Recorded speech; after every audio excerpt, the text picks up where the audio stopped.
మహిమ కలుగును గాక. అందరికీ ప్రభువు నామమున వందనాలు. ఈరోజు మరి ప్రపంచం అంతటా కూడా క్రైస్తవ సంఘాల్లో చాలా మందిరాల్లో సహవాసాల్లో మట్టల ఆదివారం ఆరాధన జరిపించుకుంటుంటారు. దీన్ని పామ్ సండే అంటారు, మట్టల ఆదివారం ఆరాధన అంటారు. ఈ రీతిగా ఏదో ఒక రూపేణ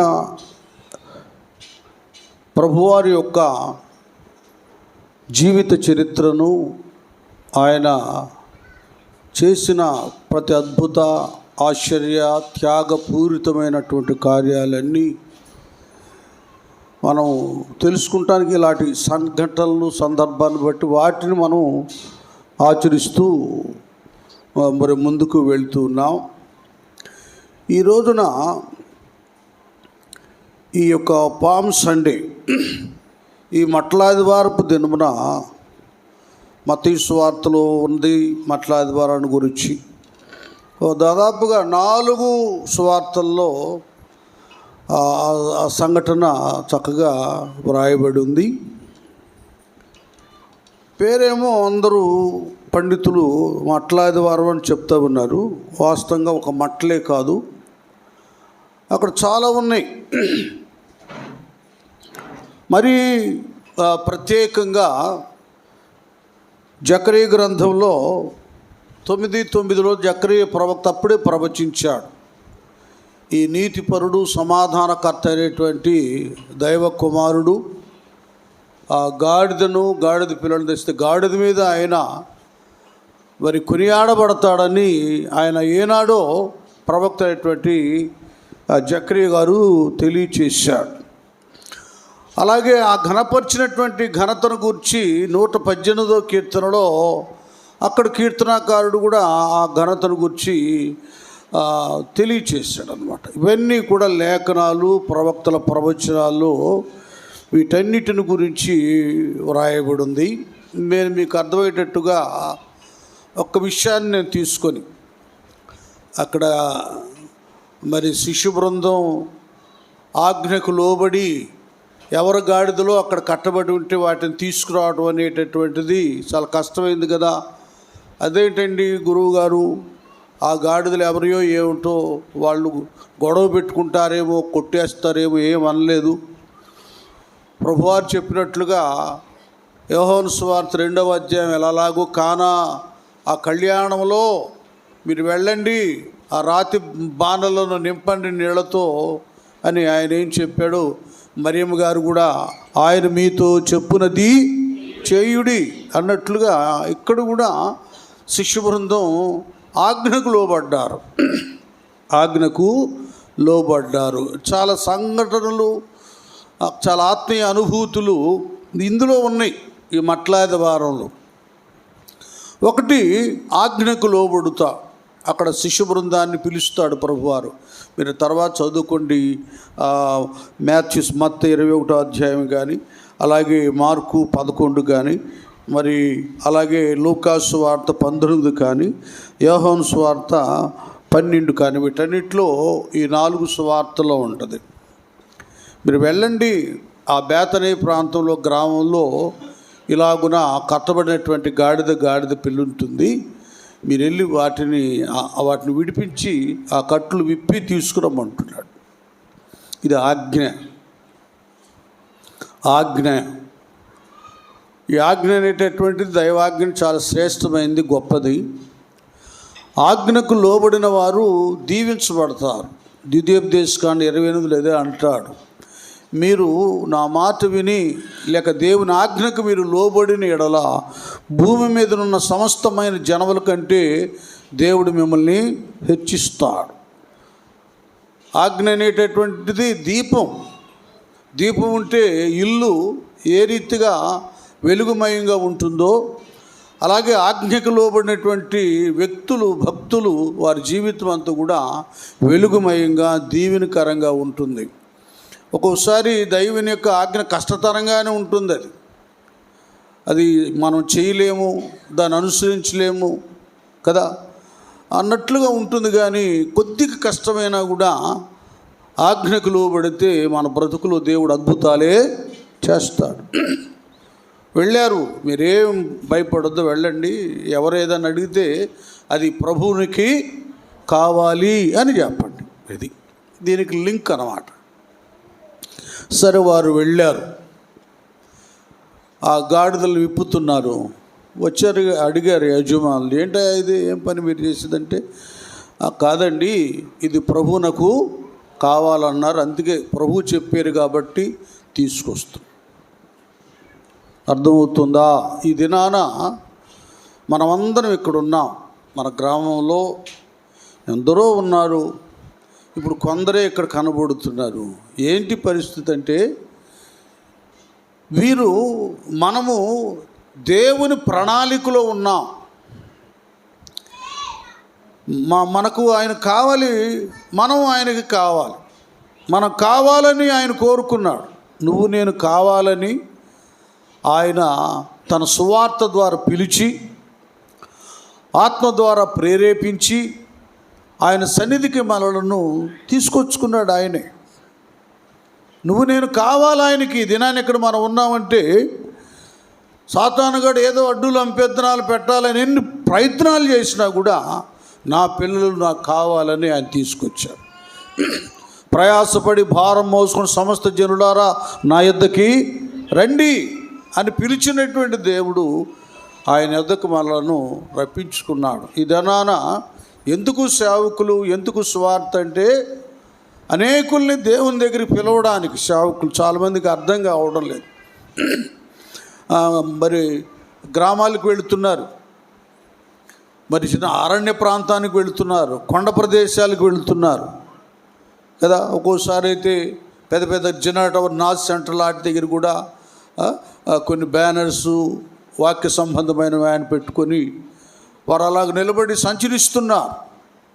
ఎందుకంటే దేవుని ప్రణాళికలో ఏర్పాట్లు ఉన్నవారు నా గొర్రెలు నా స్వరము వినును అన్నట్లు వాళ్ళు వస్తారని. ఇదేం వాళ్ళకి అర్థం కాదు. అన్ని జనాంగానికి ఈ సువార్త మర్మము, ఇందులో దాచబడినటువంటి దైవ ప్రణాళిక ఇది అందరికి అర్థమయ్యేది కాదు. అందరికి అర్థమయ్యేది కాదు. ఇదేమో ఈ లోక సంబంధమైనది కాదు. ఈ లోకంలో ఒక మతాన్ని స్థాపించాలి, మతంలో కలపాలి అనేటటువంటిది కాదు ఇది. యేసు ప్రభువారు అన్నారు, నేనే మార్గమును సత్యమును జీవమును, నా ద్వారా తప్ప ఎవడు కూడా పరలోక రాజ్యములో ప్రవేశించలేడని. ఇది మార్గం. మానవుడికి ఆత్మ ఉంది, దానికి చావు లేదు. ఆత్మ యెహోవా పెట్టిన దీపం. ఆత్మ ఈ శరీరాన్ని వదిలిపెట్టిన తర్వాత నరకానికి వెళ్ళకుండా పరలోకానికి వెళ్ళాలి. ఆ పరలోక రాజ్యంలో ప్రవేశించడానికే ఈ సువార్త. ఇది మతము కాదు, మార్గం అన్న సత్యం మనం చెప్పినా కూడా వాళ్ళకి అర్థం కాదు, హేళనగా ఉంటుంది. అయినా కూడా ఎందుకు ద్వేషించబడుతున్నా, దూషించబడుతున్నా కొందరు సేవకులు సేవకురాళ్ళు వెళ్ళిపోయి వీధుల్లో ఆ కరపత్రాలు పంచడం, ఏమండి వీధి సువార్త చేయటం ఎందుకు చేస్తున్నారంటే, ఏ మూలను దాక్కొని ఉన్న దేవుని ప్రణాళికలో ఉన్నవారు, ఇందాక చెప్పాక నా గొర్రెలు నా స్వరము వినును, వాళ్ళు వచ్చేస్తారనేటటువంటిది. అదే అలాగూ ప్రయాసపడుతున్నా. శిష్యులను పంపించినప్పుడు మీరేం భయపడద్దు, అడిగితే చెప్పండి అది ప్రభు నాకు కావాలి. ధైర్యం చెప్పడం ఇంకా స్వార్థ. ప్రభుకు కావాలండి. ఆయన ప్రణాళికలో ఉన్నవారు ఆయన వారి హృదయాల్లో వసించాలనేటటువంటి ఆ చిత్తం ఉంటే వారు తప్పక బయటికి వచ్చేస్తారు. ఇంకంతే. అందరూ స్తోత్రం చెబుతాం, హల్లెలూయా. ఇంక వెళ్ళారు. ఇక ఆయన ఆ కట్లు విప్పేసేసారు. ఇక్కడ ఏంటి మన పని? ఇక్కడ ఉన్నటువంటి విశ్వాసులు కానీ, సంఘ పెద్దలు కానీ, సేవకులు సేవకురాళ్ళు కానీ, మన పని ఏమిటంటే శిష్య బృందం ఎలాగూ ఆ వెళ్ళినటువంటి ఇద్దరు శిష్యులు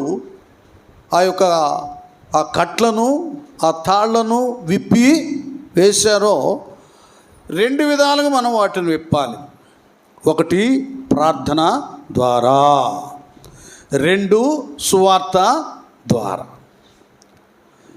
ఇది మనం వెళ్ళేటప్పుడు ఏం చేస్తాం? ప్రార్థన చేసుకుంటాం. ప్రభువా, మేము వెళుతున్నాం, వెళ్ళే ప్రదేశాల్లో మీ సువార్తను ప్రకటిస్తుండగా అనేకులు బంధకాల్లో ఉన్నవారు, పాప బంధకాల్లో ఉన్నారు, కట్టులో ఉన్నవారు ఏమవ్వాలి? విడిపించబడాలి. ఇక్కడ ప్రార్థన చేసుకొని ప్రభువుని సెలవు అడుగుతాం. అక్కడికి వెళ్ళి సువార్తను ప్రకటిస్తాం. ప్రయాసపడి భారం మోసుకొని సమస్త జనులారా యేసయ్య దగ్గరికి రండి, ఆయన మీకు విశ్రాంతి కలుగు చేస్తాడు. ఇలాగున అనేకులు ప్రభువారి దగ్గరికి వచ్చి పాప బంధకాల్లో ఉన్న పాప స్త్రీ విడిపించబడినది కదా. ధనాపేక్ష పరులతో కమ్మి ఉన్నటువంటి జక్కయ్య అనేటటువంటి ఆయన వాటి నుండి విడిపించబడి రక్షణ పొందుకున్నాడు. అనేక మంది రోగులు స్వస్థపరచబడ్డారు. ఈ రీతిగా మనము ఈ రెండింటితో, ప్రార్థనతో, వాక్యముతో ఆ కట్లను విప్పివేయగలం. మన సొంత మాటల వలన, ఏవండి, సొంత ఉద్దేశాల వలన, లేకపోతే డబ్బుల వలన బంధకాల్లో నుంచి ఎవరు విడిపించబడలేరు. చాలామంది అంటారు, వీళ్ళు ఈ మిషనరీలు ఆ డబ్బులు ఆశ చూయించి, వాళ్ళకి వస్తువులు ఆశ చూయించి, వస్త్రాలు ఆశ చూయించి, వారికి అది ఇస్తాను ఇది ఇస్తానని మాయ మాటలు చెప్పి ఎరవేసి వాళ్ళని పట్టుకుంటే, ఎరేసి పెట్టుకునేవాడు ఎక్కడ ఎర్ర దొరికితే అక్కడికి వెళ్తాడు కదా.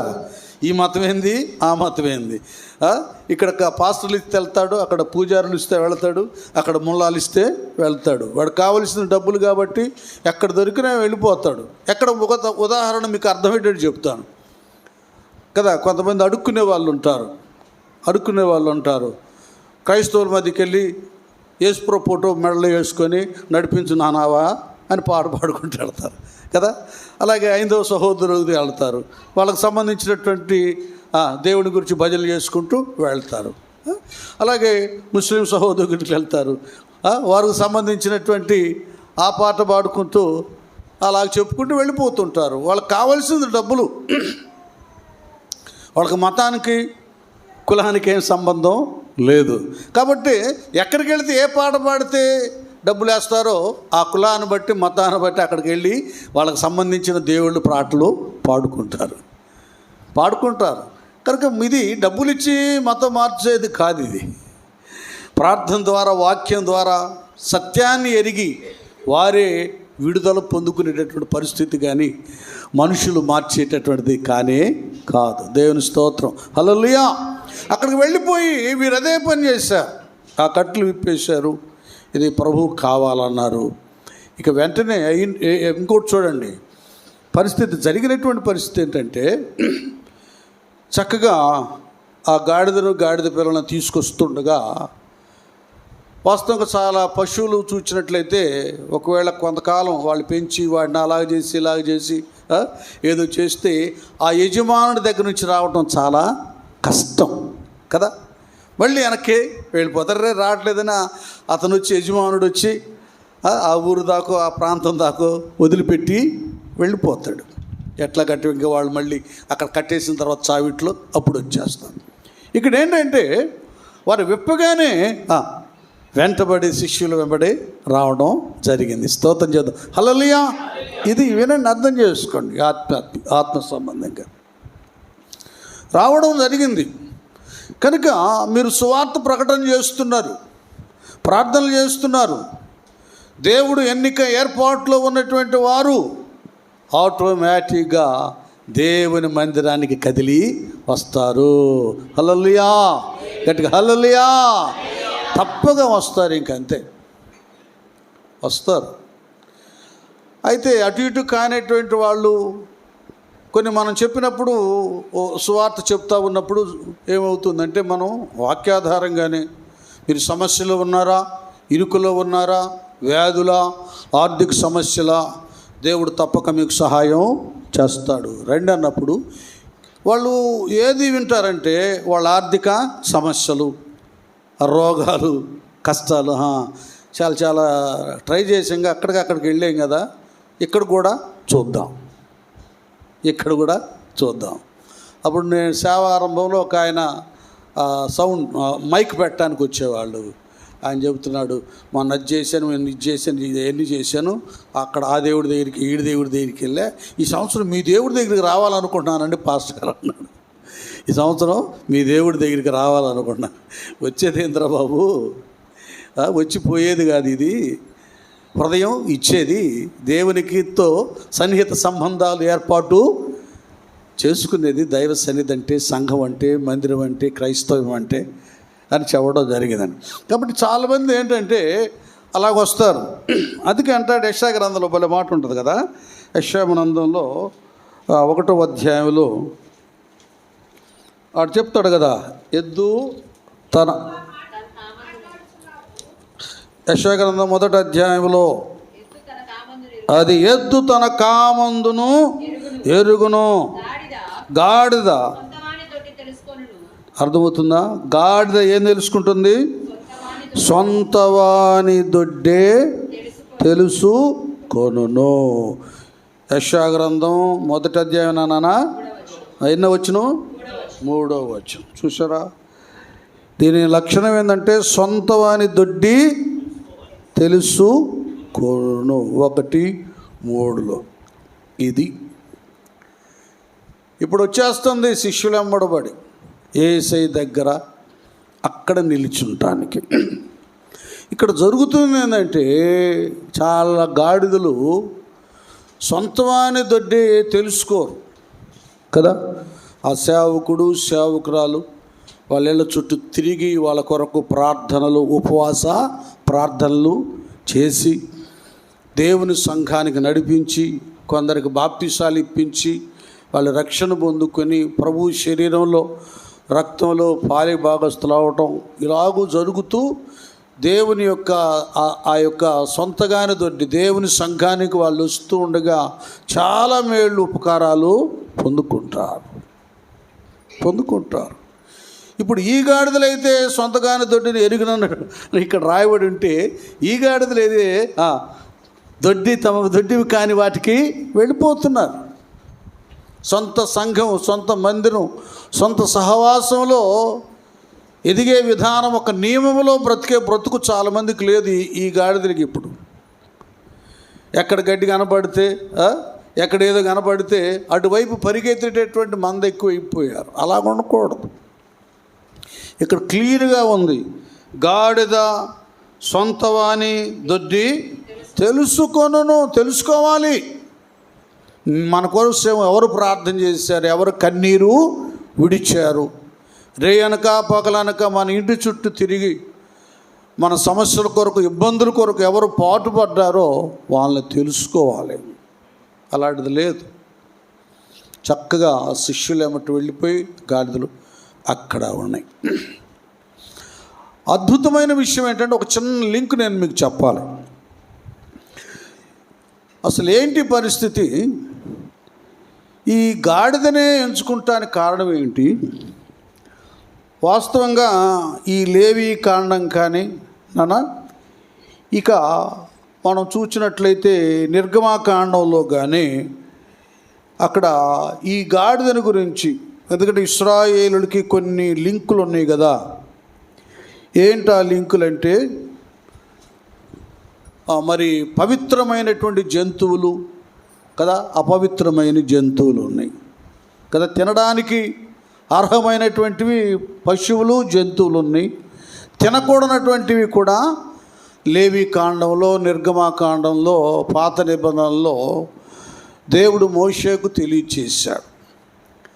నెమరు వేసే వాటినే జంతువుల్లో, పశువుల్లో వాటినే తినాలి, అవి పవిత్రమైనటువంటివి. ఈ గాడిద విషయం చూస్తే ఇది నెమరు వేసేది కాదు. ఇది ఈ పశువులలో అపవిత్రమైనటువంటి వాటిలో ఆ జాబితాలో ఇది ఉందండి. ఆ జాబితాలో ఇది ఉంది. మనం ఒకసారి నిర్గమాకాండం 13వ అధ్యాయము 12-13 వచనాలు చదువుదాం. ఇక్కడ ఒక ఆచారం ఉంది.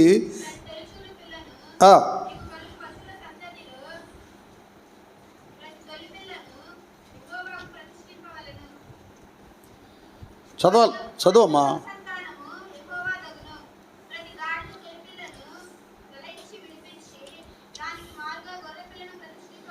ఇక్కడ ఒక చిన్న లింక్ ఉంది నాన్న, నేను చదువుతున్నా, వినంటే అర్థమయ్యేటట్టు. మీరందరూ ఏమనుకోవద్దు, ఒక పని చేయాలి. బైబిల్ చదివే వాళ్ళందరూ మీరు ఇళ్ళ దగ్గర, నేను మొన్న కూడా సభలో చెప్పా, కూర్చొని వాయిస్ పెంచి, స్వరాన్ని పెంచి గట్టిగా చదవాలి, గంభీరంగా చదవాలి. మందిరానికి వచ్చిన తర్వాత నేను బైబిల్ చదువుతా అన్న వాళ్ళు ముందు కూర్చోవాలి. ఇది విమర్శ కాదు, క్రమం చెప్తున్నాను నేను. ఇక్కడ ఈ నిర్గమాకాండంలో ఈ 13వ అధ్యాయంలో మనం చూస్తే ఇక్కడ దేవుడు ఏం తెలియజేస్తున్నాడంటే ఇశ్రాయేల్ ప్రజలకు మోషే ద్వారా ప్రతి తొలిచూలు పిల్లను, కామ ఉంటే కామ పలకాలి, ప్రతి తొలిచూలు పిల్లను నీకు కలుగు పశువుల సంతతిలో ప్రతి తొలిచూలు పిల్లను యెహోవాకు ఏం చేయాలి? ప్రతిష్ఠించాలి. అది వారి యొక్క ఆ నియమం, క్రమం. పశువుల్లో కానీ జంతువుల్లో కానీ తొలిచూలు వాటిని దేవునికి ప్రతిష్ఠించాలి. మనుషుల్లో కూడా ప్రతిష్ఠించాలి. వాడు దైవ సేవ కొరకు నిలబడాలి. వానిలో మగ సంతానము, అది మగవాళ్ళ మగ సంతానము యెహోవా దగును. ప్రతి గాడిద తొలి పిల్లను వెల ఇచ్చి విడిపించి దానికి మారుగా గొర్రె పిల్లను, ఇప్పుడు గట్టిగా చప్పడకూడదా? దేవునికి స్తోత్రం. గాడిద అపవిత్రమైనది, దాన్ని తినడానికి, ఆహారముగా తినడానికి కానీ బలి అర్పించటానికి కానీ యోగ్యమైనది కాదు. అది పరిస్థితి. అపవిత్రమైనది, అనర్హమైనది, అయోగ్యమైన దానిని కుమారుడైనటువంటి యేసు ప్రభు వారు దాన్ని వాహనంగా చేసుకొని దాన్ని ఎక్కడానికి, దాని మీద ఊరేగించబడటానికి ఇష్టపడుతున్నాడు. మీరు అర్థం చేసుకోవాలి. ఇక్కడ విషయం లింక్ ఏంటంటే ఆదాము పాపాన్ని బట్టి పౌలయ్య తేల్చి చెప్పింది ఏంటంటే, ఒక్కడును నీతిమంతుడు లేడు, అందరూ పాపం చేసి దేవుడు అనుగ్రహించే మహిమను పొందలేకపోతున్నారు కదా. ఆయన ధవళ సింహాసనాసీనుడు, ఆ సింహాసనమే ధవళ సింహాసనం. చుట్టూ పరిశుద్ధ దూతగణములు యెహోవా పరిశుద్ధుడు పరిశుద్ధుడని ప్రతిగానాలు చేస్తూ ఉంటారు. అలాంటి మహోన్నతుడు, మహిమగలవాడు, ఆయన రావడమే మేఘవాహనం ఎక్కి వస్తాడు. ఆయన అలాంటి గంభీరుడు, పరిశుద్ధుడు. ఏవండి, అనర్హమైనవి, అపవిత్రమైనవి, నిషేధించబడినటువంటి ఈ జంతువుని, ఈ గాడిదని ఆయన కోరుకుంటున్నాడు. అది అంటే పరలోకంలో దూతలతో ఉండేవాడు. ఇక్కడ ఆదాము పాపాన్ని బట్టి పాపిగా తీర్చబడినటువంటి మానవ లోకానికి, మానవాళి హృదయములో, చూడండి, హృదయంలో వసించటానికి, ఆయన మీదకి రావడానికంటే మన దేహము దేవుని ఆలయము, మన హృదయము ఆయనకి ఆలయం. ఒక మాట చెప్పంటే మనలో తాను ఉండాలని కోరుకుంటున్నాడు. గాడిదను కోరుకుంటాం అంటే అలాంటి నిషేధించబడిన మనము మన పితరులు చేసిన పాపాన్ని బట్టి ఆజ్ఞాతిక్రమమే పాపం వలన వచ్చి జీతం మరణానికి చేరువైన మనలను తనకు చేరువుగా చేర్చుకుంటానికి మనల్ని కావాలని ఆయన కోరుకున్నాడు. ఈ గాడిదను బలర్పించడానికి కుదరదు కదండి. దానికి మారుగా ఏమవుతున్నాడు? దానికి మారుగా గొర్రె పిల్లను ప్రతిష్ఠించవలెను. అది కనుక ఈ గాడిదకు మారుగా ఆ గొర్రె పిల్ల ఏమంటాడు యోహాను గారు? ఇదిగో లోక పాపములను మోసుకొని పోవు దేవుని గొర్రె పిల్ల. యెషయా గ్రంథంలో 53లో దీని వివరణ చాలా అద్భుతంగా ఉంటుంది నాన్న. ఈనాడు మనము ఈ గాడిదకు స్థానం రావడానికి కారణం ఆయన గొర్రె పిల్లగా మారిపోవడమే. ఈ గాడిదకు, మనుషుడైనటువంటి ఈ గాడిదకు ఈ ఉన్నతమైనటువంటి స్థానం రావడానికి కారణం ఏంటంటే, చూడండి, మనం చూస్తే ఒక్కసారి చాలా అద్భుతంగా ఇక్కడ రాయబడి ఉంది.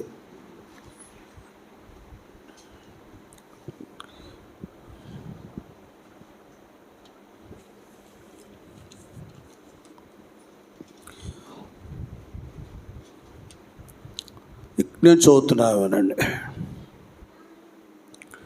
4 నిశ్చయముగా అతడు మన రోగములను భరించెను, మన వ్యసనములను వహించెను.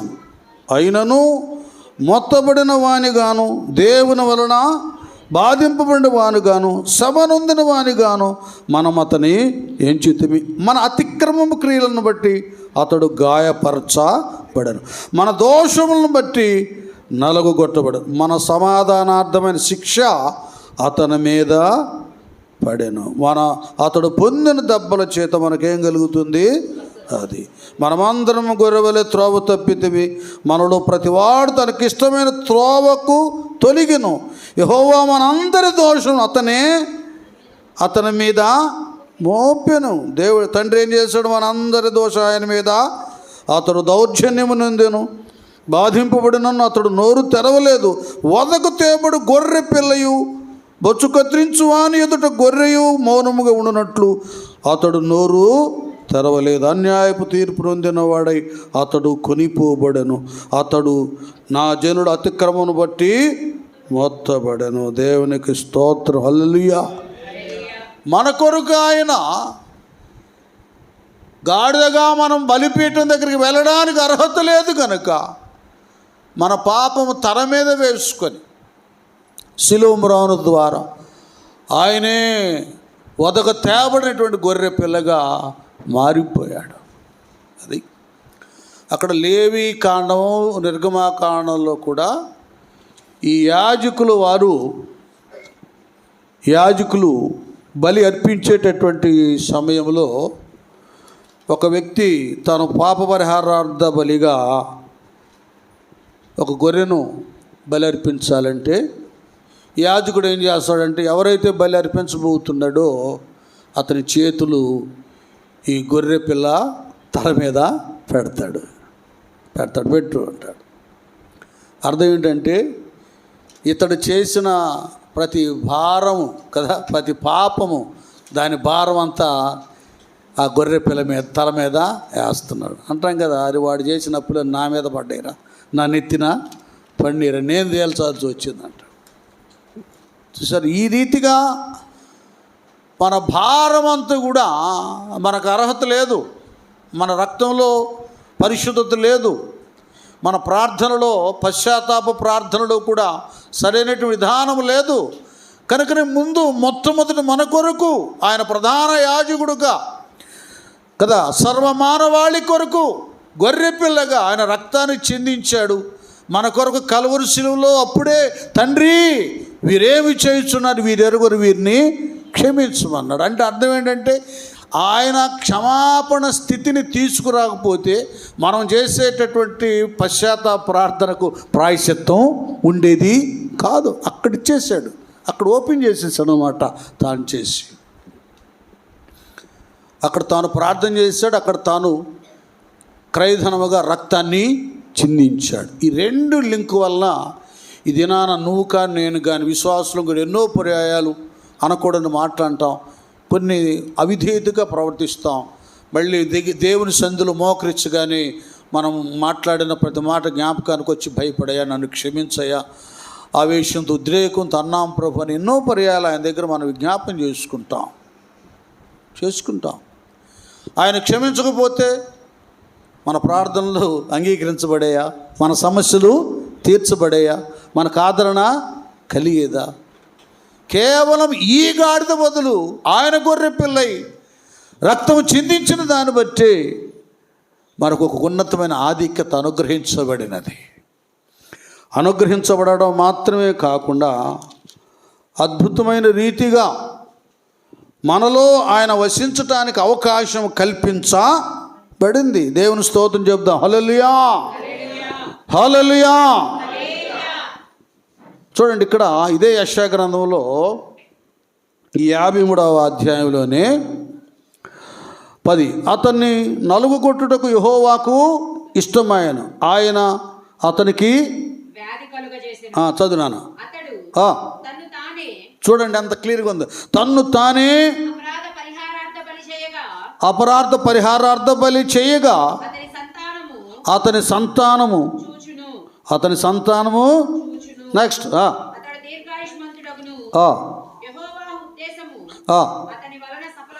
అది యెహోవా ఉద్దేశము కుమారుని వల్ల ఏమవుతుంది అంటున్నానా? దేవునికి స్తోత్రం. హల్లెలూయా. తర్వాత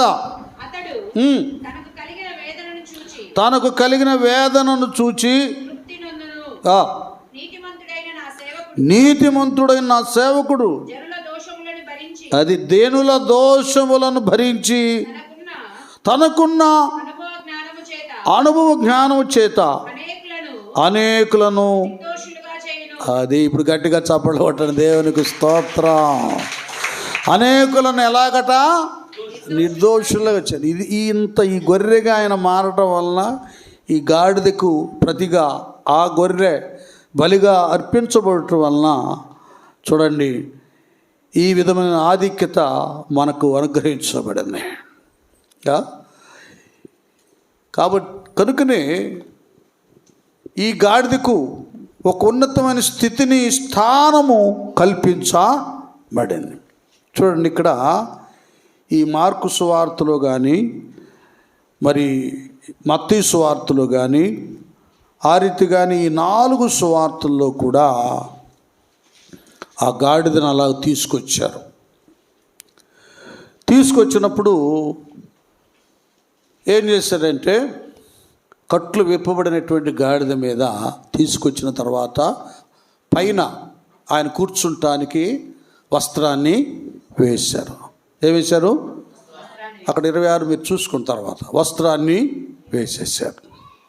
అది వస్త్రము వేయబడకుండా ఆయన కూర్చోలేదు. ఒక్కొక్కటి మనం కొద్దిగా లోతుల్లోకి వెళ్ళాలి. వస్త్రం లేకుండా ఆయన కూర్చోలేదు అంటే అది ఆయన ఏదో ఘనత కొరకు ఆధిక్యత కొరకు మెత్తగా ఉంటాయని కాదు. ఇందులో కూడా ఆత్మీయ అర్థం ఒకటి ఉంది. ఏమిటంటే దావీదు భక్తుడు 116లో అంటాడు, రక్షణ పాత్రను చేతబుచ్చుకొని. చూడండి, అలాగనే విందులో కూడా కూర్చున్నప్పుడు ఒకడు కదా విందు చేయబడ్డాడు. స్నేహితుడా, పెండి వస్త్రము లేకయే కూర్చున్నావా అంటాడు. అర్థమవుతుందా? మనము పరిశుద్ధుల పంక్తిలో కూర్చోవాలన్నా పరలోక రాజ్యంలో ప్రవేశించాలన్నా ఈ వస్త్రం కావాలి. ప్రకటన గ్రంథం 7వ అధ్యాయాలు ఎన్నో పర్యాయాలు మనం చెప్పుకున్నాం. అక్కడ తెల్లటి వస్త్రాలు ధరించినటువంటి వాళ్ళు ఖర్జూర మట్టల చేత పుచ్చుకొని మా రక్షణకు గొర్రెపిల్లకు స్తోత్రమని వాళ్ళు కేకలు వేస్తూ ఉన్నప్పుడు అది ఆ దృశ్యాన్ని ఆ సంఘటనను యోహాను గారు చూస్తారు. దూత అంటాడు, చూస్తున్న దూత, ఎవరో వీరంటూ నాకేం తెలుసా, అది నీకే తెలుస్తా అంటే వాళ్ళు ఎవరో కాదు.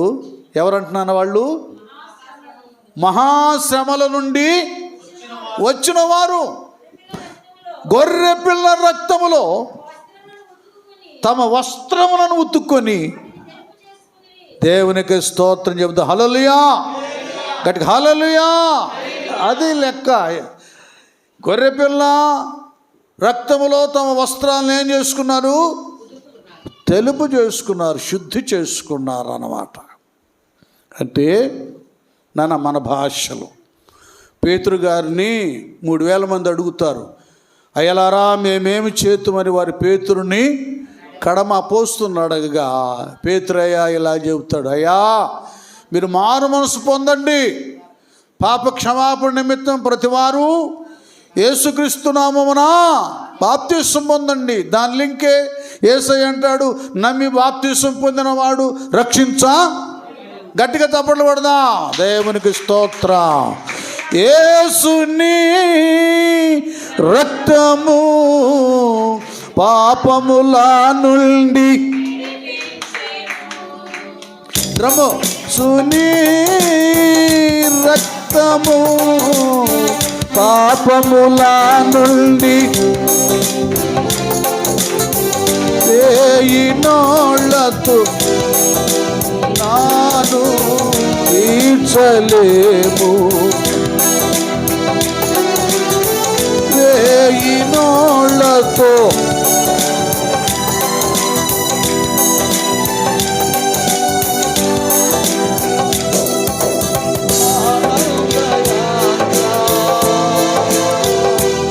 ఇది యేసుతో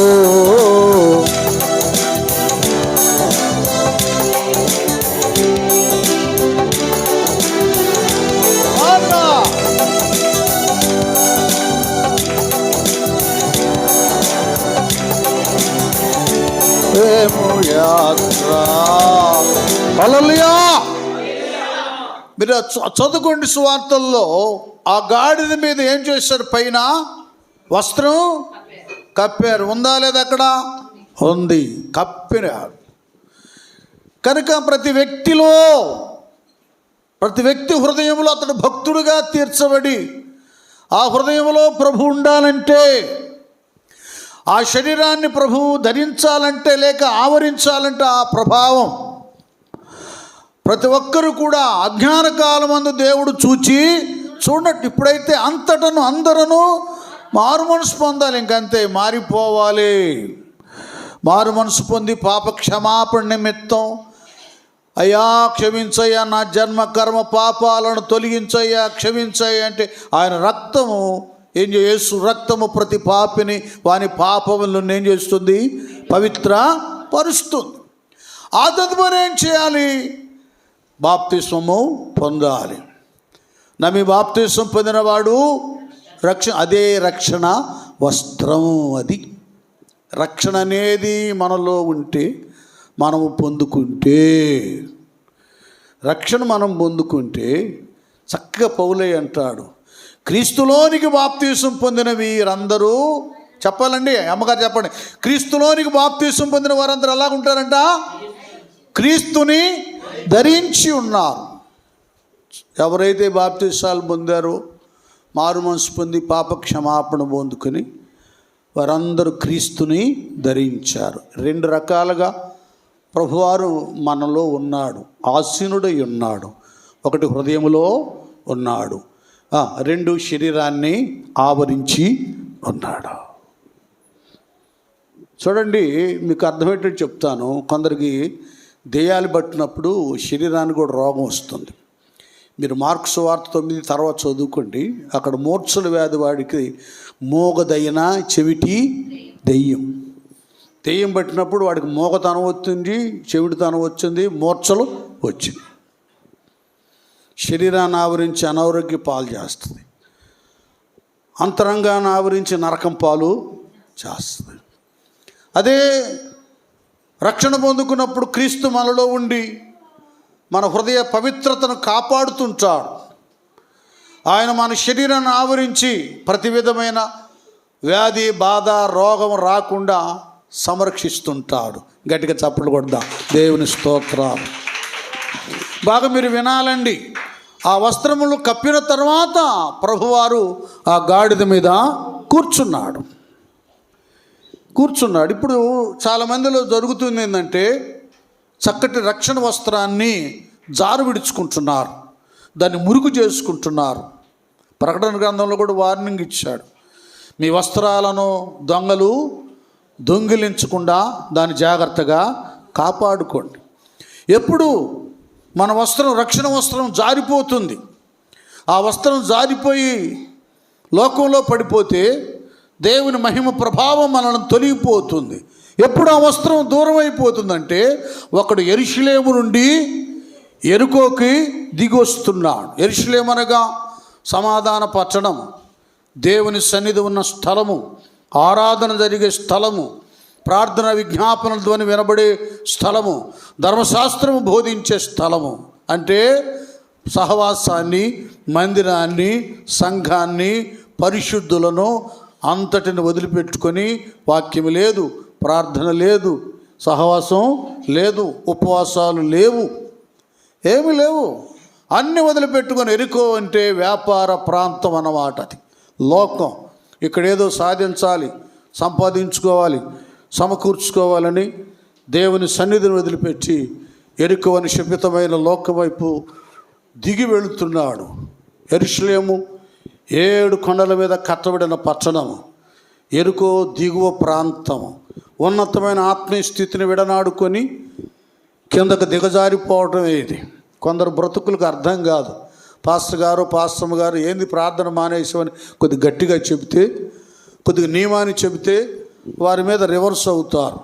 ఏమండి, దాన్ని మంచిగా భావించరు. ఇది మన మేలు కొరకే చెబుతున్నారు అనేటటువంటిది చాలామందిలో లేదు కదా.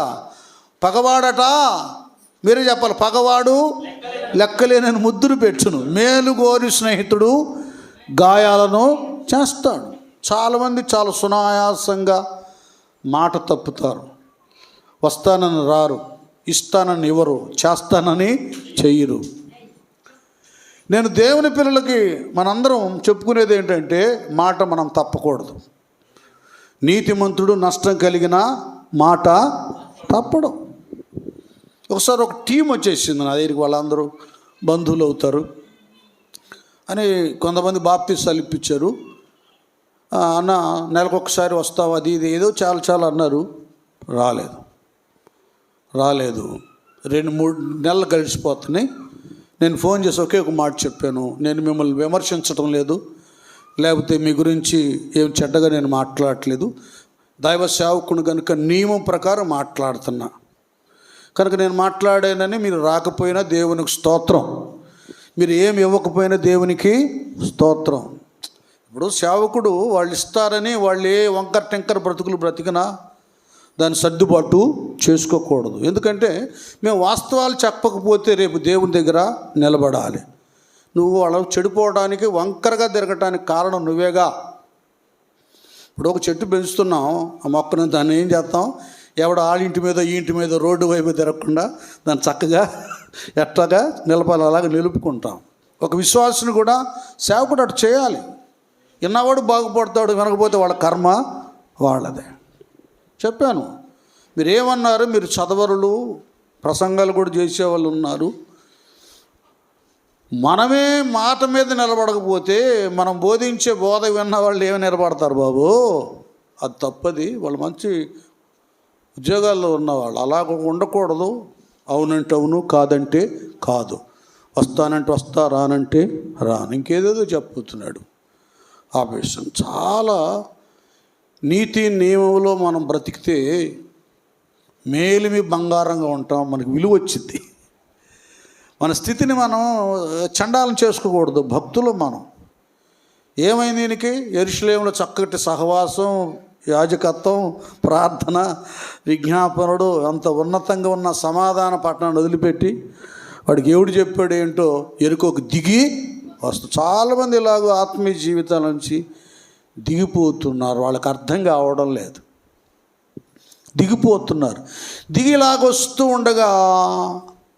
ఉండగానే ఇక త్రోవలో దొంగలు చేతికి దొరికాడు.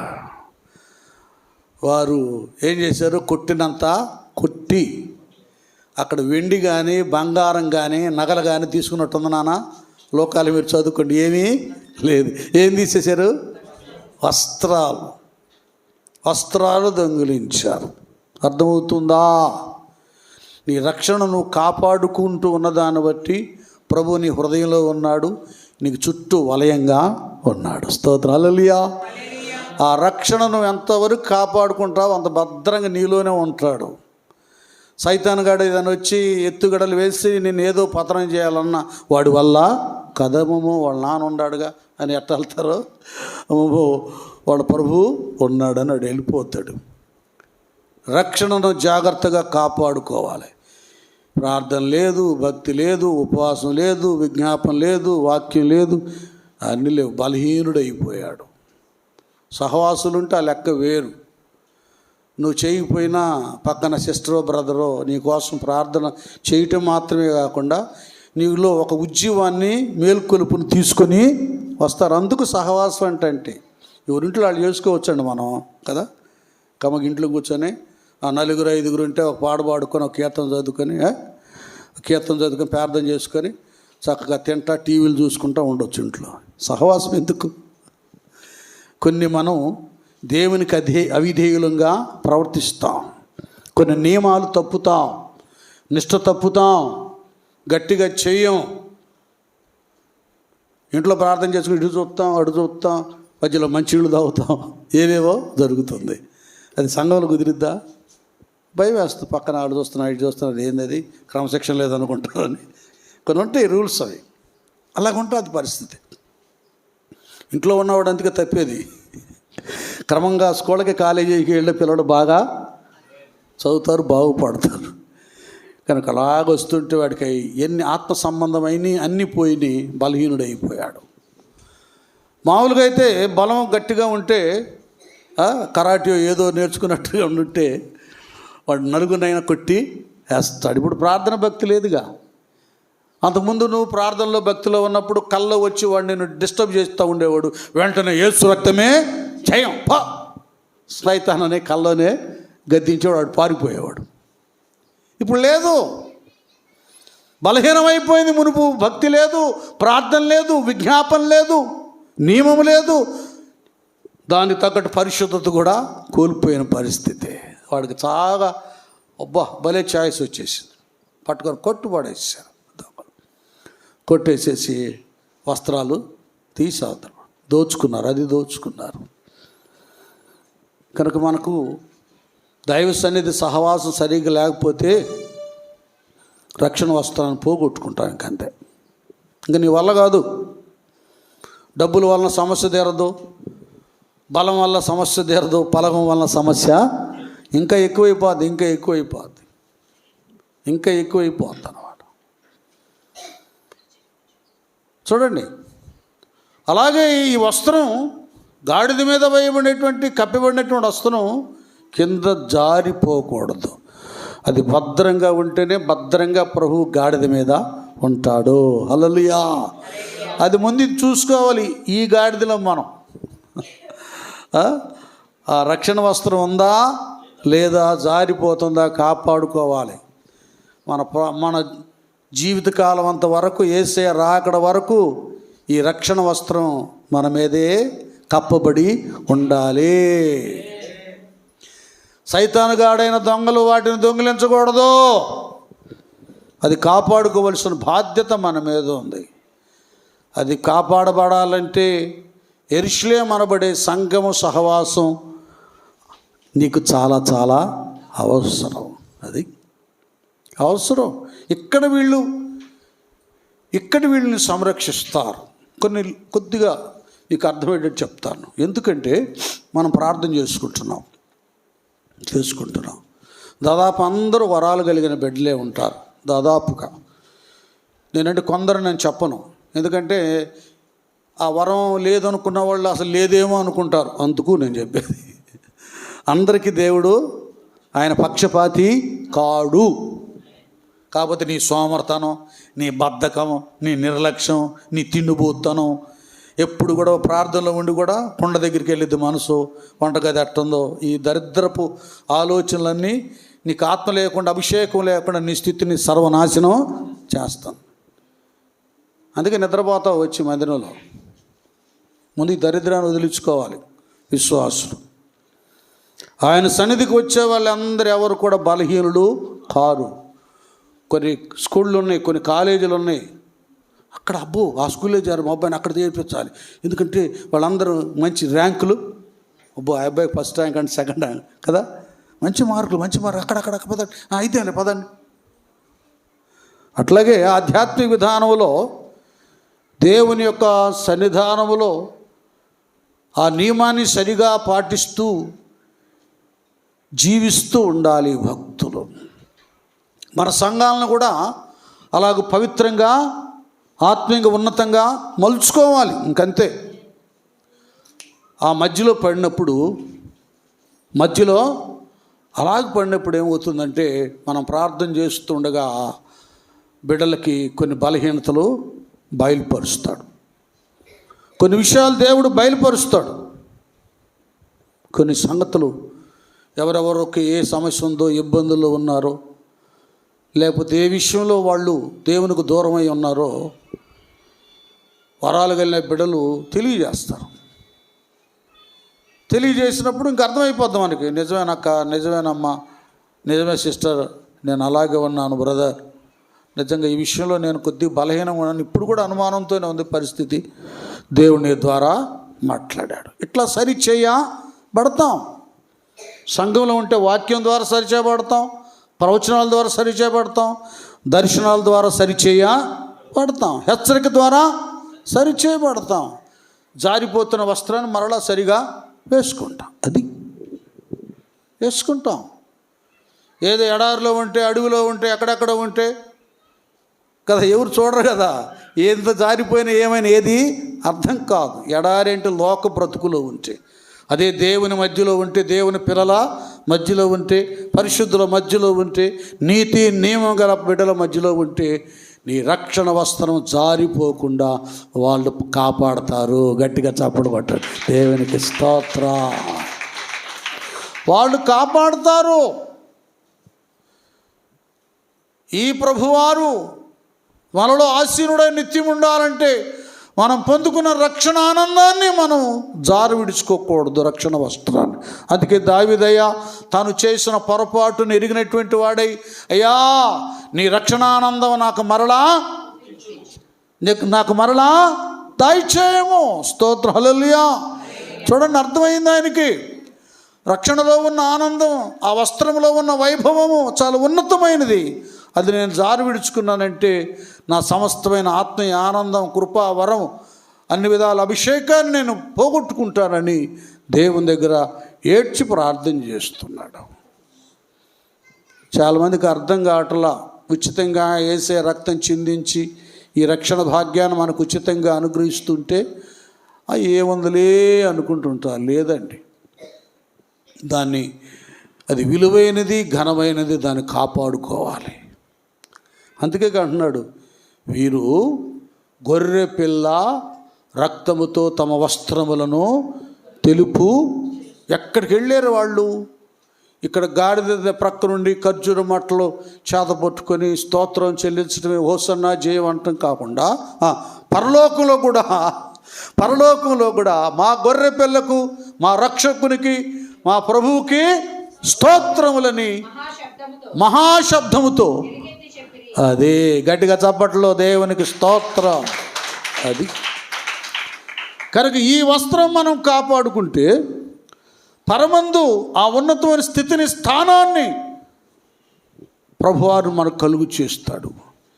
ఎరుకోకు దిగొచ్చినాడు, దొంగలు వస్త్రాన్ని దొంగిలించినప్పుడు చూడండి, ఇక్కడ రియల్ వినండి, మీకు అర్థమయ్యేటట్టు చెప్తా. ఈ విషయం కూడా ధర్మశాస్త్ర ప్రకారం ఏంటంటే, ఒక శవాన్ని ముట్టుకోకూడదు, చచ్చిన బాడీని ముట్టుకోకూడదు. ముట్టుకుంటే కొన్ని దినాలు ఆ వ్యక్తి దూరంగా ఉండాలి. 7 దినాలు 8 దినాలు ఉండి ఆ తర్వాత అతను పవిత్రపరచబడాలి. అందుకే ఆ మార్గంలో మొదట ఎవరొచ్చాడు? మొదట మంచి సమరయుడి గురించి చదవాలా మీరు?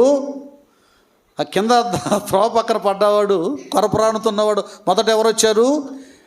లేవీయుడు వచ్చాడు. చదవట్లా మీరు బైబిల్? మొదట ఎవరు వచ్చారు? లేవీయుడు వచ్చాడు. లేవీయుడు వచ్చాడు, చూశాడు, వెళ్ళిపోయాడు. మన లెక్కలో లేవీయుడు అంటే విశ్వాసితో సమానం. తర్వాత యాజకుడు వస్తాడు కదా. అతడు కూడా అక్కడికి వచ్చి వాడిని పట్టుకొని పరామర్శించి ఏం చేయకుండా వెళ్ళిపోయాడు. పాస్టర్ గారు వచ్చి, అంటే అర్థం ఏంటంటే, ఈ రక్షణ వస్త్రం మరలా ధరింప చేయాలన్నా మరి సరి చేయాలన్నా అంత పడిపోయిన తర్వాత, అంత కోల్పోయిన తర్వాత అది విశ్వాసి వలన, పాస్టర్ వలన ఏది కాదు. వాస్తవంగా వాళ్ళు పట్టుకుంటే మళ్ళీ యాజకుడికి యాజకత్వం చేయకుండా కొన్ని రోజులు దూరంగా ఉండాలి. కొన్ని ఉన్నాయి దానికి సూత్రాలు చేయాలి. అయితే ఎవరు వచ్చారు? అది గట్టి చెప్పనానా, అది సమరయుడు వచ్చాడు. దీనికి మళ్ళీ చాలా మరం ఉంటుంది. సమరయులు అంటే మామూలుగా వెలివేయబడ్డారు. అట్లాగే మన యేసయ్య కూడా తన స్వజనులే కదా, సొంత వారి ఆయన్ని వెలివేశారు కదా. లోకానికి వెలివేయబడ్డవాడు తండ్రికి ఇష్టడు కుమారుడు. మరొకటి, ఎవరినైనా సరిచేయగల సామర్థ్యం, ఆయన ప్రాణము పెట్టగలడు, చెప్పండి, మరలా దానిని తీసుకోగలడు, చచ్చిన వాడిని బ్రతికించగలడు. అన్ని విధాల సామర్థ్యం ఆయనకు ఉంది.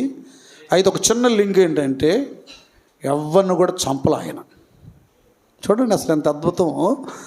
మన ప్రభువారు ఆ చరిత్రను పరిశీలన చేస్తే, ఆ గెత్సేమైన వనంలో పట్టుకుంటానికి వచ్చిన వాళ్ళని ఎట్టా చిటికేసి ఆజ్ఞాపిస్తే దూతలు వచ్చి మొత్తాన్ని, ఒక్క దూత కొన్ని వేల మందిని హతమార్చగలడు. ఎవరిని చంపలేదు. చూడండి ఆయన చరిత్రను చదవండి, అన్ని సువార్తల్లో ఎవరినైనా చంపాడా? చచ్చిన వాళ్ళని బ్రతికించాడు. నశించిన దాన్ని వెతకి రక్షించడానికి వచ్చాడు యేసు ప్రభువారు. ఇవాళ చెబుతా ఉన్నాను, విశ్వాసులారా, మీలో ఎవరైనా ఈ భక్తి జీవితాన్ని, రక్షణ ఆనందాన్ని కోల్పోతే, ఈవేళ ఆ మంచి సమరయుడు యేసు ప్రభువారు మన మధ్య ఉన్నాడో సరి చేసుకుందాం. ఇంకంతే.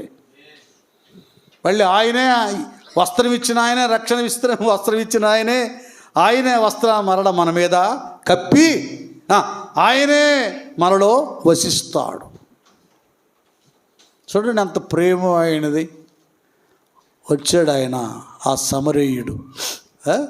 ఆ పడిపోయినాడు చూశాడు, ఆ నూనెతో ద్రాక్షరసంతో అతని గాయాలు కట్టాడు. చక్కగా గాడిద మీద ఎక్కించుకొని పూటకూల వాని ఇంటికి తీసుకెళ్ళాడు. ఇక్కడ మనం మళ్ళీ చెప్పుకుందాం. ఇప్పుడు గాయాలైతే ఆసుపత్రికి తీసుకెళ్ళాలి, కానీ ఫుడ్తో సంబంధం ఏముంది? ఏనానా ఇట్లా చెప్పుకుందాం. ఎక్కడ తీసుకెళ్ళాలి? హాస్పిటల్కి తీసుకెళ్ళాలి. వీడికి ఫుడ్ లేదు. వీడు రోగి అయిపోవడానికి, పడిపోవడానికి, వస్త్రాలు కోల్పోవడానికి, ఏమండి దొంగల చేతికి దొరకడానికి, కొట్టబట్టడానికి కారణం అంటే వీడికి బలము లేదు. బలం లేకపోవడానికి కారణం ఏంటి? ఆహారము లేదు. కనుక ఏ ఆహారం అది? మీరే చెప్పండి. ఏ ఆహారం అది? జీవాహారము లేదు. పరలోకము దిగి వచ్చిన జీవాహారమును నేను. వాక్యాహారం లేదు, వాక్యాహారం లేదు. వెళ్ళిపోయాడు, పూటకలు అన్నిటి తీసుకెళ్ళి ఇచ్చేసాడు అతనికి. ఇచ్చి ఏమిచ్చాడు అతనికి? ఏమిచ్చాడు? ఇచ్చాం 2. చెప్పండి అది కూడా మీరు. అదేంటి? ఒకటి పాత నిబంధన, క్రొత్త నిబంధన. చెప్పడం ఒకటండి. కొద్దిగా నేర్చుకోండి వాక్యాలు. మీరు ఎదుగుతున్నారు కదా, సంఘం ఆత్మీయతలో కూడా ఎదిగింది. ఇది నిన్న మనం కట్టిన సంఘం కాదు, ఎన్ని తెలుసుకోవాలి. వాడు ఓడిపోవడానికి కారణం వాడికి బలం లేదు, బలం లేకపోవడానికి కారణం తిండి లేదు, ఆత్మీయ ఆహారం లేదు. అందుకే సైతాన్ చేతులు దొరికిపోయాడు. కాబట్టి ఏది కొదువుగా ఉందో ఈ మంచి సమరయుడు అది ఎరిగిన వాడై అక్కడ తీసుకెళ్ళి, మందిరానికి తీసుకెళ్ళి అక్కడ 2 దీనారాలు ఇచ్చాడు. అంటే పరిశుద్ధ గ్రంథం ఇచ్చాడు, పాత క్రొత్త నిబంధన. ఈ 2 దీనారాలతో అతడు పోషించబడాలి. ఇదిగో ఇచ్చేస్తున్నాను, దీంతో బాగా మేపువాడిని. కనుక కూడా మనం గ్రంథం ద్వారా, ఈ అక్షయ పాత్ర ద్వారా మనం పోషించబడాలి. తినండి. ఇంతున్నా కూడా అంగట్లో అన్నీ ఉన్న అల్లు నోట్లో సేనన్నట్టు ఇంట్లో బైబిల్ ఉంటాయి, అన్నీ ఉంటాయి, చదివి సావరం ఈ మంద. ఎందుకు బలహీనలు అయిపోయారు? ఎందుకని అర్థం కావట్లేదంటే బైబిల్ చదవటం లేదు. చదవటంలో ఎందుకు వాడు అట్ట అయిపోయాడు, ఇంట్లో అన్నీ ఉన్నాయి, తినడమ్మా మీరే అంటారు పిల్లల్ని, ఏందమ్మా అట్ట చేసే పిల్లడిని అంత సన్నగా ఎన్ని పెట్టినా తినడం, కానీ మీరే అంటారు కదా, నా మాట కాదు. ఏమైంది వాడు తినడు అంటాడు. ఇంకే కొంతమంది తెలివిగా అటు తిప్పి అక్కడ తీసుకదా ఎట్లోకి పెట్టి వాడిని ఏదో ఒక రీతిగా రూట్లోకి తెస్తారు. ఇక కొన్ని రోజులకు వాడే తినేస్తాడు. ఇంకా ఇంట్లో అయినా తినబడేస్తాడు. తినాలి, తింటే బలం వస్తుంది, వింటే విశ్వాసం కలుగుతుంది, బలపడతాం. కనుక ప్రభువారు ఇప్పుడు మనలో ఉన్నారండి. చక్కగా మనం స్తుతులతో స్తోత్రాలతో ఆయనను ఘనపరుస్తున్నాం. మన హృదయ సింహాసనం ఉన్నాడు, మన శరీరాన్ని ఆవరించి మనం సంరక్షిస్తున్నాడు. ఆయన ఈ గాడిదల మీద ఉన్నాడు, ఆయన ఈ గాడిదల్లో ఉన్నాడు, ఆయన మనం కాపాడుకుందాం. మనకిచ్చిన రక్షణను మనం జాగ్రత్తగా కాపాడుకుందాం. ఆ 2 దీనారాలు ఇచ్చి నేను వెళుతున్నాను, మళ్ళీ వచ్చేటప్పుడు ఏదైనా ఉంటే వచ్చి ఉంటే మరల నేను ఇస్తా అన్నాడు. ఇంత బాధ్యత భారం యేసయ్య మనమే చూపించాడు. నాన్న ఈ గ్రంథం చేతికి ఇచ్చాడు, నేను సంరక్షించడానికి, నేను పోషించడానికి దైవ సేవకుల్ని మందిరాల్లో మీకు ఇచ్చాడు. వాళ్ళు వడ్డిస్తారు. మాట్లాడేది మీరు కాదు, కానీ మీ తండ్రి ఆత్మ మీలో నుండి మాట్లాడు అన్నట్లుగా మీకేది కావాలో, ఏ రోజున ఏ ఆహారం కావాలో, మీ వస్త్రాలు కాపాడుకుంటానికి, ఏమంటే రక్షణ వస్త్రాన్ని కాపాడుకుంటానికి ఎంత భద్రత కావాలో, అది తెలుపు చేసుకుంటానికి ఎంత శుద్ధీకరణ కావాలో, ఎంత దిద్దుబాటు కావాలో, ఎంత వార్నింగ్ ఇవ్వాలో, ఆ దిద్దుబాటుతో ఆయన శుభ్రంగా కడిగి వేస్తాడు. ఇవన్నీ జాగ్రత్తగా మనం కాపాడుకోవాలి. అంత మాత్రమే కాకుండా కింద కూడా గాడిద నడుస్తుంటే కింద కూడా ఏం చేశారు, వస్త్రాలు పరిచారు. తర్వాత చూసుకోండి, పరిచారు. ఘనత అన్నమాట, అది ఘనత. పై వస్త్రమే కాదు ఆయన కూర్చుంటాను, కింద కూడా ఎందుకు ఆయనకంటే. చూడండి, కొన్ని ఫంక్షన్లకు వెళ్తాం మనం, కొంతమంది అధికారులు, ప్రధానులు, మంత్రులు వారిని సన్మానించేటప్పుడు కదా, వారిని ఆహ్వానించేటప్పుడు ఈ మట్టి నేల కదగా మంచి టార్పెట్ చాలా విలువైంది, కొంతమంది పువ్వుల మీద వేస్తారు. వినండి నాన్న, పువ్వుల బాట ఏర్పాటు చేస్తారు, ఘనంగా వస్తారు. కనుక మన సత్ప్రవర్తనే పువ్వుల బాట. ఆ వస్త్రంతో ఆయన్ని నడిపించాలి, మన మంచి ప్రవర్తనతో. అందరూ అనుకుంటారు, బా నిజంగా ఆ బిడ్డ ఎంత బాగా ప్రార్థన చేస్తుంది, ఎంత మంచి మనసు, ఆ నోరు తెరిస్తే అంత మృదువైన మాటలే. నిజంగా ఆయన దేవుడు చాలా గొప్ప దేవుడు. మన సత్ప్రవర్తన బట్టి, మన సత్క్రియలను బట్టి మనుషులు దేవుని ఘనపరుస్తారు. దేవుని స్తోత్రం, హల్లెలూయా. ఈ క్యారెక్టర్ కావాలన్నా అప్పుడు ఆయనకి మనం చక్కటి వస్త్రాలతో ఆయన ఆహ్వానించిన వారం అవుతాం. నిత్యం ఆయన మనలో ఉంటూ మన సత్క్రియల వలన ఘనపరచబడుతూ ఈ రీతిగా మనం ఉండగా మన రక్షణ మనం కాపాడుకుంటాం, మన స్థితిని మనం కాపాడుకుంటాం. ఇక్కడ హోసన్నా జయం అనడం అనే మాత్రమే కాకుండా రేపు పరమందు హల్లెలూయా పాటలతో యెహోవా పరిశుద్ధుడు పరిశుద్ధుడు అని దూతలతో కూడా ఏకీవించి ఆయన మహింపరుస్తాం. అది రియల్ నిజమైన మట్లాదివారం అంటే అది. ఆ స్థితిని మనం కాపాడుకుందాం, దేవుని కొరకు నిలబడదాం. అట్టి భాగ్యాన్ని దేవుడు మనందరికీ అనుగ్రహించును గాక. ఓకే.